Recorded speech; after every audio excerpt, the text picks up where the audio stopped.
정봉주의 정치 쇼. 안녕하세요. 시대의 양심 마성의 중독성 대체 불가 정봉주의 정치쇼 정봉주입니다. 지금 이 시간 여러분이 가장 많이 찾아본 실시간 검색어는요, 발리 여행객 정부 투입 전세기로 266명 귀국했습니다. 전국 영하권 추이에 들어갔고요. 3분기 성장률 1.5. 어허, 큰일이네요. 2% 선이 무너지게 되면 체감률 바닥인데요.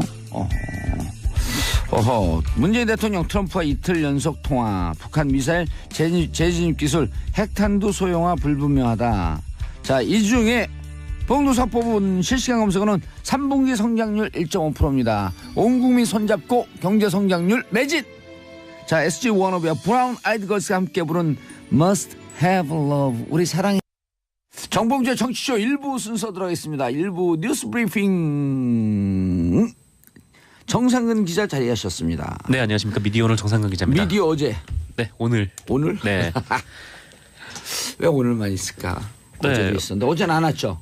어제 왔나요? 어제요? 저요? 네. 저 어제 왔죠. 어제 왔나요? 네. 하호영 기자가 땜빵으로 돌렸구나. 네, 그랬죠. 네. 3일 연속 지금 나오고 있습니다. 어떻게 알아요? 하호영 기자 땜빵으로 돌린 거? 원래 화요일하고 목요일은 하호영 기자께서 하시는 거 아닌가요? 네. 근데 없으니까 이건 뭔가 변동이 있을 것이다. 뭐 일이 있으신가 보다 했죠. 네. 그런 촉도 있어요?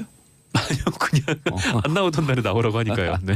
자, 첫 번째 뉴스. 네, 한국은행이 기준금리를 0.25%포인트 인상했습니다. 네, 드디어. 네, 드디어 했죠. 그 2016년 6월에 한국은행이 기준금리를 1.25%로 낮추면서 이 사상 최저금리 시대를 열었거든요. 예. 네, 1년 5개월 만에 소폭이지만 다시 1.5%로 금리를 높였습니다. 0.25 소폭 아니에요. 소폭 아닌가요? 예, 기준금리면요, 시장 반영금리는 0.5에서 1이 돼요. 그렇죠. 시장에서는 더 거기서 더 치긴 하는데 어쨌건 일전에 2011년 6월 정도부터 이제 그때 한번 금리를 올리고 6년 5개월 만에 5개월 만에 다시 금리를 올린 겁니다. 예. 말씀하신 대로 이제 기준금리가 올라가면은 시중은행의 금리가 올라가가지고 대출이 많으신 분들은 크게 우려를 하실 수도 있는데 이미 지난달에 좀 시그널이 나왔잖아요. 그러니까 한국은행이 아마 기준금리를 인상할 것이다. 그러면서 시장 반영은 다 됐죠 이미. 네, 이미 시장에서는 시중은행들은 이미 다 금리를 높아진 상황이라고 합니다. 그래서 폭탄이 쏟아진다 이런 보도들이 나오고 있는데 금리 그렇게 폭탄. 네, 그렇게는 볼 수 없을 것 같고요. 어쨌든 이번 금리 인상 배경에는 그 역대 최대 가계부채가 영향을 미쳤을 것으로 보이고 있습니다. 예. 지난 10월에 이미 한국의 국내 총생산 대비 가계부채 비율이 95.8%를 기록을 해서 아시아 최악으로 올라섰던 바가 있었는데요. 여기에 미국이 금리를 한 차례 올리고 곧 또 한 번 올릴 것으로 예상이 되는 만큼 투자금을 묶어야 되는 입장에서도 금리 인상이 불가피했을 것이다.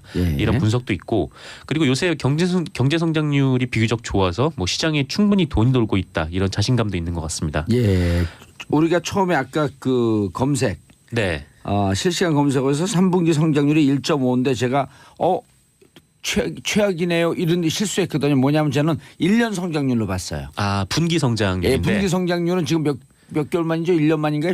지금 최고거든요. 그렇죠. 분기 1.5면은 상당히 높은. 상당히 높죠. 그게 이제 다 합해졌고 연금리가 나오는 거니까. 그렇죠. 예, 그런데 7년 만에 최고예요. 1.5%는. 네. 그럼 이제 요게 체감으로 오는 거 얼마쯤 되는 줄 아시죠? 1.5로 딱 올라간 분기. 국민들에게 딱 체감으로 느껴지는 거. 그거는 잘 모르겠는데요. 1년 2개월에서 1년 6개월. 쯤 되면 그게 선행지수의 일종의. 올라가면은 1년 2개월에서 6개월 뒤에. 그렇죠. 이런 거예요. 오늘 그 정상근 기자가 일자리가 막 좋아져. 네. 막 좋은 직장 딱 생겨. 네. 그럼 급여는 언제 나와요? 급여는 한 달 뒤에 나오죠. 그렇지, 한 달 뒤에. 네. 그 한 달이 국가 전체는 1년 반쯤 되는 거죠. 그러면 1년 반 정도 뒤에 제 월급이 좀 오르겠네요.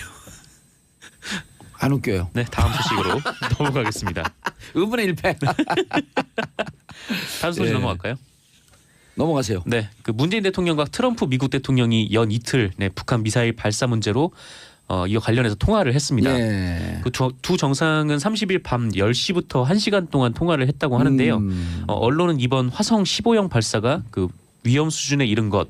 예. 이란 공감대와 함께 그 강력한 대북 제재 압박을 이어나가야 한다라는 예. 기조에도 두 정상이 공감했다라고 그렇죠. 지금 보도했습니다. 그거밖에 없으니까요. 그렇죠. 그거밖에 없는데 근데 다만 문재인 대통령이 이번 통화에서 이 미사일이 가장 진전된 것이면 분명하지만 이제 재진입이나 종말 유도 단계 기술, 종말 단계 유도 기술, 그리고 핵탄두 소형화 기술 이런 기술들의 확보 여부가 불분명하다 이렇게 얘기를 했다고 합니다. 예. 그러니까 아직 ICBM이 완성된 것은 아니다 그렇게 볼 수는 없다라는 건데 그 청와대 관계자는 이에 대해서 트럼프 대통령이 별다른 이견을 드러내지 않았다 네, 이렇게 밝혔습니다. 예. 미국은 이와 함께 각종 제재 방안을 고심 중인 것으로 보이고 있는데요. 예. 가장 눈에 띄는 것은 어제 SBS가 보도했던 해상 봉쇄 방안입니다. 아하. 네. 그 미국 태평양 사령부가 그 한국과 일본이 공조를 통해서 그 북한 해상을 봉쇄를 하고 고사를 시키자는 그런 작전인데요. 아하. 근데 이 안이 주목되는 이유는 그 지금까지 미국이 해상 봉쇄를 가한 것이 그 냉전 시절에 쿠바를 한번 가했었고요. 그렇죠. 그다음에 그 베트남과 이라크를 가했었는데 예. 이때는 전쟁이 일어났었죠. 그 베트남 전쟁, 이라크 전쟁 이때 예. 일어났었습니다. 그 이라크의 경우에는 해상 봉쇄 후에 전쟁이 시작됐기 때문에 좀 관심이 좀 모아질 수밖에 없고요. 예. 문제는 이걸 북한은 물론 중국하고 러시아가 곱게 볼 리가 없다라는 건데요. 아무래도 중국하고 우리나라는 서해에서 그 해상 국경을 마주하고 있기 때문에 예. 네, 뭐 중국의 반발이 좀 예상이 되고 북쪽에도 러시아 바다가 있어서 좀 한국 입장에서는 그 이런 요청이 올 경우에 예. 잘 조정을 해야 될 것 같다. 낮은 선봉 네. 사이에 러시아가 또 임대해서 부동항을 네. 쓰고 있는 게 있거든요. 아 그래요. 네. 예, 그렇게 되면 러시아 선박은 나가고 북한 선박은 잡고 그런 이런 좀 복잡한 문제가 생기는데 어쨌든 좀 강력한 봉쇄. 네. 얘는 양국이 합의했다. 그렇죠. 예. 합의를 한 건 아니고 그러니까 그 제안했다. 제안을 했다는 예. 거죠. 미국 측에서 제안을 했다는 겁니다. 미국 측에서 제안을 했고요. 네. 그리고 아까 재진입 기술, 핵탄두 소형화, 유도 기술 이 세 가지는 우리 언론이 좀 그 신경을 좀 바짝 썼으면 좋겠는데 네. 미국 언론은 객관적으로 평가를 해요. 예를 들어 재진입 기술 성공했으면 성공했다. 네. 그런데 우리 언론은 자신들의 희망사항을 기사로 써요. 객관적 근거 없이. 그래서 현재 북한의 핵이 위험하다라고 하는 것에 대해서 일단 객관적으로 정확하게 보도를 하고 네. 그거에 따라서 그다음에 어떻게 대응할 것이냐 이런 그렇죠. 얘기를 해야죠. 근데 우리 언론 보면 들쭉날쭉해요. 특히 이제 북한 보도에 대해서는 굉장히 그 사실관계에 기반하지 않는 경우도 굉장히 많고 그렇죠. 네, 예. 공포를 조장하는 분위기도 굉장히 예. 많은데 이런 거 있죠. 시 희망일보, 제 희망일보, 디 희망일보 네. 북한 상황에 대해서 이러이러한 희망이 팩트인 것처럼 보도하고 있습니다. 네, 예전에 뭐 그 고위 관계자를 뭐 처형했다 이런 보도가 나왔는데 조선중앙TV에 그 이후에 떡하니 나온 장면들도 그렇죠. 있었고 네. 북한 문제 전문가들이 이런 얘기를 해요. 75년, 76년도에 곧 북한이 멸망한다. 네. 라고 예측했던 사람들은 다 돌아가셨다. 근데 북한은 건재하다.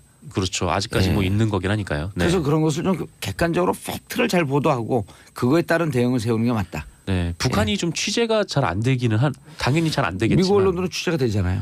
네, 뭐 서방 어쨌건 언론. 네, 하여튼 뭐 이게 공포와 관련된 부분이라 그 서민들은 공포로 느낄 수가 있는 예. 부분이기 때문에 네, 좀 신중해야 될 것 같은. 네. 요즘 북한 상황 어떻게 취재하는지 모르죠. 네, 요새요. 예. 네, 어떻게 취재를 하나요? 북한에 있는 그 외신 그 특파원들, 네. 대사관 직원들 SNS 상에다 계속 사진을 올려요. 네. 그걸 근거로 해서 나머지 서방에서 취재를 합니다. 예. 아, 그 사람들이 SNS를 올리면 계속 올리면. 네. 서방 기자들은 SNS 사용하기 허락을 했으니까. 아, 네, 그렇군요. 알겠습니다. 다음 뉴스. 네, 그 원세훈 전 국정원장의 국정원 특수활동비 사적 유용 의혹이 불거졌었는데요. 예. 그 원세훈 전 원장의 아내가 호화 관절을 꾸미는데 이 특수활동비를 사용했다 이런 예. 보도가 나왔습니다. 예. 그 서울중앙지검은 2010년 국정원이 서울 강남구 도곡동 인스토피아 빌딩 최상층을 이제 주거 공간으로 예. 주거 형태로 리모델링한 정황을 발견을 하고 수사 중인데요. 이른바 이제 펜트하우스를 만든 거죠. 그렇죠. 어허. 총 여기에 그 10억 원이 들었다고 합니다. 리모델링 인테리어 비용만. 네네. 국정원이 웬 리모델링이냐 하실 분들이 계실 텐데 예. 그 원세훈 전 원장의 지시가 있었다고 하고요. 그 지시에 따라서 그 해외 공작비를 들여서 인테리어를 했고 이 공사는 그 원세훈 전 원장의 부인인 그 이모 씨의 취향에 따라서 이루어졌다고 합니다. 네, 부인이 인테리어 사업을 하시나요? 인테리어 사업을 하는 건 아닌데 한마디로 예. 이 원세훈 전 원장의 부인이 이 공간을 썼다는 거죠. 예. 어떻게 썼냐면은 결국에 이 10억 원을 들인 인테리어를 들인 이 공간은 그 부인 이모 씨의 사교 모임 장소로 쓰였다고 합니다. 아 살고 그런 건 아니고요. 네, 사는 건 아니고 집처럼 꾸민 다음에 일종의 친목 모임 형태로 일종의 프라이빗 바를 만든 거네요. 그렇죠. 뭐 그런 셈인데 그거를 이제 국가 예산을 써서 만들었다는 게 이제 큰 문제가 된 건데요. 아, 그 프라이빗 바는 원래 바는 술집 이름도 있지만 이렇게 바 이렇게 기둥도 있잖아요. 네. 그 철장을 바라 그러거든요. 네. 남편 철장 갈 거 기시감이 있었나? 아, 그때부터요? 예. 굉장히 오래전 얘기긴 한데 이 인스토피아 빌딩이 국정원 소유 건물이라고 합니다. 그래요? 네. 와. 국정원 소유 건물이라고 하고요. 이 한 층 넓이가 823제곱미터, 그러니까 한 250평 정도 되죠. 오호. 네, 원래 이 건물에는 그 국가안보전략연구원, 국정원 산하의 연구원이 들어가 있고 이번에 압수수색 됐던데요. 네네. 그리고 나머지 층은 임대를 하고 있는 상황인데요. 여기에 이제 맨 마지막 그 맨 꼭대기에 이제 펜트하우스를 리모델링을 해서 사적으로 이용을 한 거죠. 임대를 준 것도 아니고요. 네. 이야. 이 더 황당한 거는 이거를 당시에 일부 언론이 이걸 보도를 했었거든요. 예. 그 1빌딩 관사를 그 원세훈 전 원장이 사적으로 이용하고 있다 이런 보도가 나왔었대요. 어느 언론에서요? 어느 언론인지는 제가 정확하게 잘 모르겠는데, 네 어쨌건 그런 게 취재가는데 미디어 오늘이? 네 찾아보려고 했는데 아침에 급해서 다 찾지 못하고 나왔습니다. 미디어 어제네. 오늘은 맞고요. 네. 오늘 찾다가 못 찾을 거기 때문에. 네. 어쨌건 이거를 어떤 언론이 지적을 하니까 부랴부랴 철거공사를 시작을 했다고 합니다. 예, 철거공사에 그 정도면 한 5천만 원에서 1억 한 5% 10%쯤 들거든요. 네, 근데 그것도 이제 국정원 예산으로 그렇죠. 한 것이고. 그것도 역시 유용한 거죠. 네. 자기들이 쓸 공간을 국민 세금으로 만들었다가 그게 걸릴 것 같으니까 또 국민 세금을 들여서 그거를 철거하는 이제 총극이죠. 이럴 때는 이제 법정에서 형을 때릴 때 10년 플러스 부가세 별도 11년.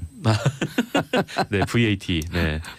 어쨌든 그런 거 이게 횡령으로 볼 수 있는 횡령이죠. 네, 국고 손실 및 횡령. 그렇습니다. 예, 10년 이상 무기징역. 네.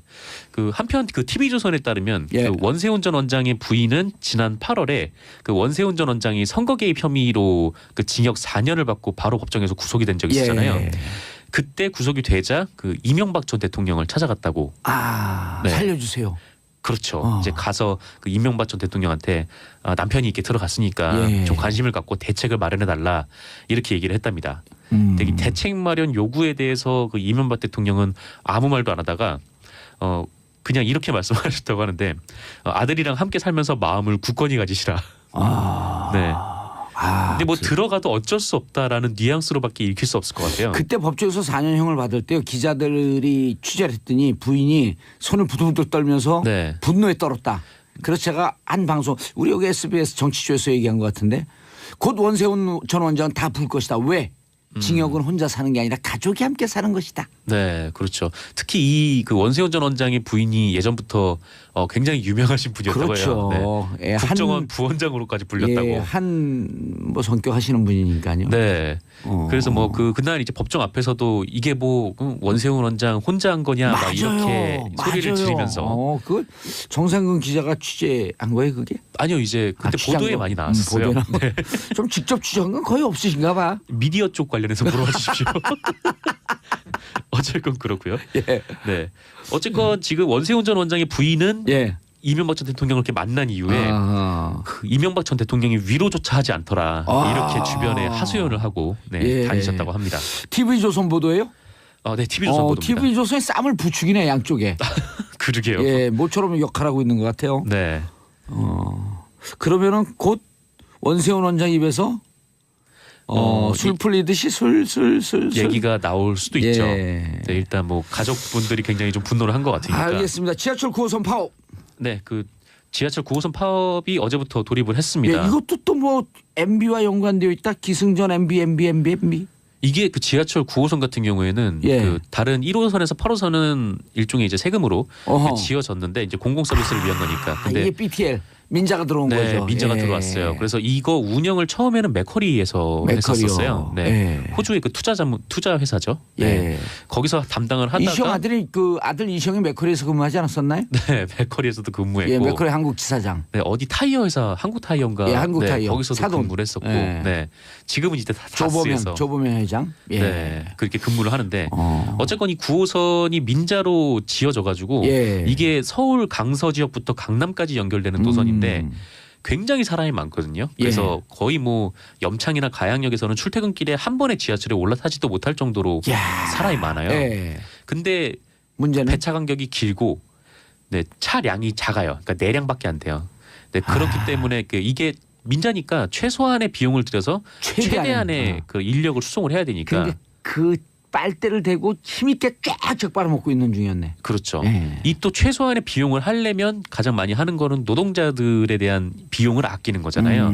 그래가지고 복지는 네, 복지가 많이 떨어지죠. 복지는 최하. 그렇죠. 이 기관사 인력을 딱 비교를 해보면 1호선에서 8호선까지랑 비교를 하면 예. 그 인력은 68% 수준, 네, 휴게 예. 시간은 반 정도밖에 안 된다고 합니다.